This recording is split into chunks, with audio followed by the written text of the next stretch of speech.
Time now for the morning rush. State legislators will soon determine if a program that has given relief to thousands of New Mexicans during the pandemic will come to an end. Well, the Emergency Rental Assistance Program is running out of federal funding.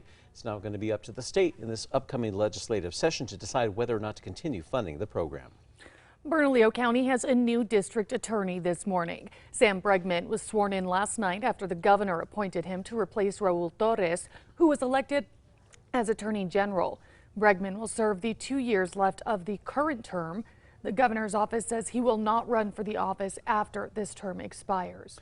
Santa Fe police have identified a Texas man as the victim of a deadly shooting early Friday morning. Police say 55-year-old James Towle was visiting Santa Fe when he was shot and killed near Rufina Street and Siler Road. Police do not have any suspects at this point. They are asking anyone with information or surveillance video to come forward. Erica. And here's a check on our back-to-school forecast. Temperatures this morning are in the low 30s, so wear your winter layers. We are going to be a bit cool this afternoon, but sunshine will be very nice.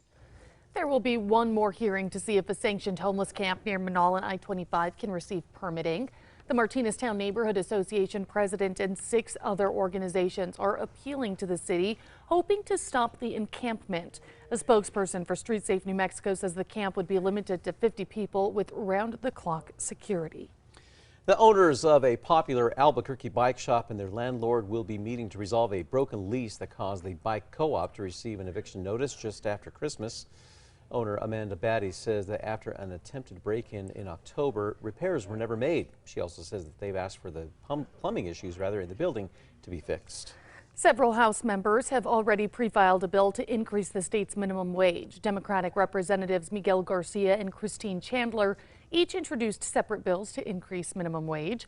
Chandler's bill would raise the minimum wage to $16 an hour by 2024. Erica. And here's a look at our threat index. It is lower today. We will see some snowy mountain roads way up north near Red River and some high winds across the northeast highlands near Las Vegas and Klein's Corners. Nationwide storms are wreaking havoc. Alabama spent much of yesterday under a tornado watch. Now heavy rains continued in California, triggering widespread flooding in the upper Midwest. Drivers from the Dakotas all through Minnesota, they are experiencing blizzard and whiteout conditions, and massive flooding has covered parts of Tennessee and Kentucky. The recent mass cancellation of Southwest Airlines flights due to system problems has now resulted in a lawsuit that could grow in scope. The airline had to cancel 15,000 flights in late December. Southwest said it has promised to reimburse passengers for reasonable expenses.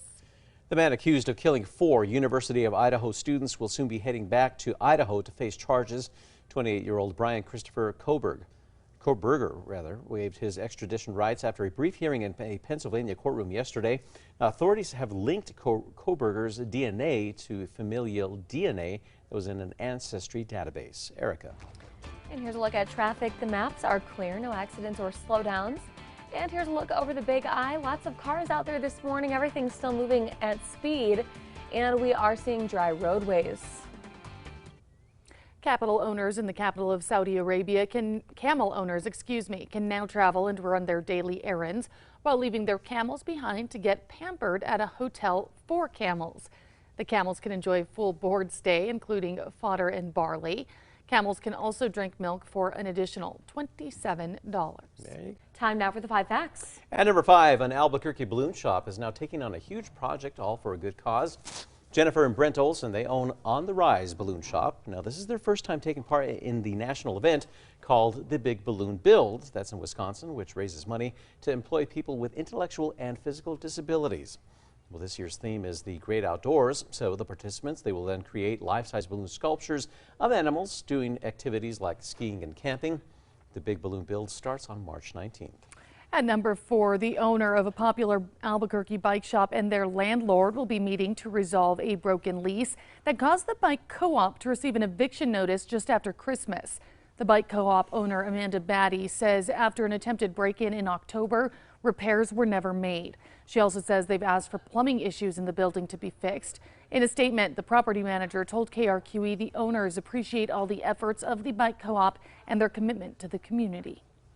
And at number 3, it is going to be a nice day out there, just a bit cool, starting in the low 30s this morning, climbing into the upper 40s by the afternoon with sunshine and light winds.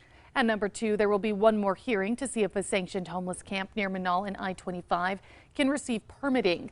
The Martineztown Neighborhood Association president and 6 other organizations are appealing to the city, hoping to stop the encampment.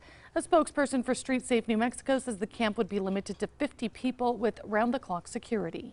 And at number 1, state legislators, they will soon determine if a program that has given relief to thousands of New Mexicans during the pandemic will come to an end. The Emergency Rental Assistance Program, designed to help people with rent relief and utility assistance during COVID, is running out of federal funding. In a matter of almost 2 years, it's forked over nearly $250 million to more than 57,000 households all across New Mexico. The state is expecting an extra $3.5 billion in new money for this fiscal year's budget, and there's a good chance some form of rental assistance can be part of that spending.